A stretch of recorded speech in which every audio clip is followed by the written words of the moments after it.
mic check for me, Sir Norman? You bet. 1, 2, 3. I'm good. Austin? I'm also good. Okay. Awesome. All right, so I will stand right here. Perfect. And just look right at me. That was going to be the next question I was going to ask. Okay, I am ready. Are you ready? Yeah. Okay. Hardest question of the day. Zane, spell your name for us. You betcha. I'm Sergeant Ray Ormond. You spell my first name R-A-Y. You spell my last name O-R-M-O-N-D. And I am the PIO for the Utah County Sheriff's Office. Okay. What are we doing here today? Okay, at 4 p.m. this afternoon, we received a call that a Cessna-style aircraft with 2 people on board had gone down into the Utah Lake area, just outside of the Utah Lake State Park that we're at today. Our rescuers responded from Provo EMS, Provo Police Department, Utah County Search and Rescue, Utah Lake State Parks, or the Utah State Parks, and all went out to the scene. They did find that one individual inside the aircraft had passed away, and that the other person was injured. We were able to rescue the injured party and recover the deceased individual. The injured party thankfully had non-life-threatening injuries and was transported to a local area hospital for treatment. And at this point, that's kind of where we're at. We've contacted the medical examiner's office, obviously our investigators with the Utah County Sheriff's Office, the federal aviation investigating agencies, so that they can all conduct their independent investigations. Only those 2 people? Only those 2 people that were on the plane. Okay, what type of airplane? It was a Cessna-style aircraft. I don't have much more information other than that. I know there's a couple different makes and models with Cessna, but typically that means a propeller-driven plane. Okay. Did it depart or was it arriving here? I don't have that information right now. That's going to be something I'm going to go try to get after we're done. Was it trying to land or taking off from?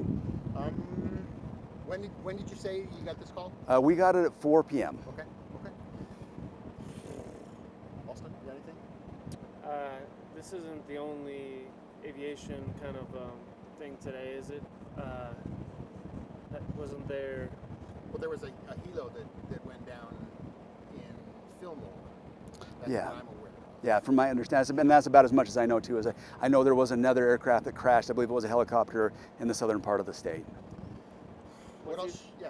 What's usually the protocol and response, especially when maybe there's a plane crash on the lake or something happens in the lake? What's like the first thing you guys do when it comes to anything lake related? Sure. We'll touch on first within aircraft, just because that's what we're here on today. Depending on where it is in the lake, we'll have local fire department and EMS that'll help us respond. If we're close to the state park, obviously Provo, and their EMS is going to be responding out here. And then if it's far enough out, then we'll have the Utah County Search and Rescue that'll come. Typically, will come and help out with anything that's on the lake. We'll have the state parks personnel as well, because typically we're the ones that all have the boats and watercraft needed to be able to get out to those scenes. And then it kind of goes case by case from there. If it's a search and rescue, the Utah County Search and Rescue typically is going to be able to handle it, but we'll use other partners like Provo, Saratoga Springs, and a couple other agencies have watercraft that'll be able to help us out. We all really worked well together when it comes to something out on the lake. How many responded today? You go. So today we had, like I said, we had Provo Fire and Police down here. We had the State Parks personnel, the Utah County Sheriff's Office, our Search and Rescue. One of the persons needed to be extricated from the plane, so that required additional resources from the SRT, Utah County SRT team. That's made up of, it's a multidisciplinary team of agencies throughout the county that respond on the fire side of things to be able to come and help get people out of those more technical rescues. So speaking of rescue, it's an airplane that crashed into the water.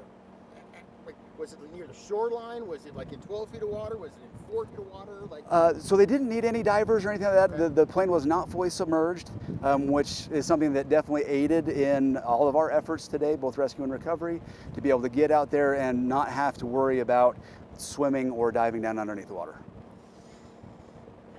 You may have said this already, but is the crash itself way out there? Where is it kind of generally speaking? I don't know. I'm not going to lie to you. I'm not going to say I think it's over there. That's a fair answer. I don't have the exact location of it in my notes of where that is. I know it's not too far from here at the state parks, which is another thing that was really helpful for all of the recovery and rescue efforts, is that it was close, that they were able to get people on site really quickly. Okay. Okay, what happens from now forward? Yeah, from now forward, like I said, we had notified those federal investigation agencies. And so from here, the medical examiner will do their investigation into the decedent. And our investigators will work with everybody just to kind of do a parallel independent investigation. And then ultimately it's going to be up to those federal investigative agencies to make a determination on what caused the crash, and those contributing factors in that investigation. Do you know if the decedent was the pilot or the passenger? I don't at this point. Age ranges. I don't have that or demographics as far as gender at this point. Okay. So just two people? Just two people. One was deceased, and one had injuries that required them to go to the hospital, but non-life-threatening. How do you get a plane out of water?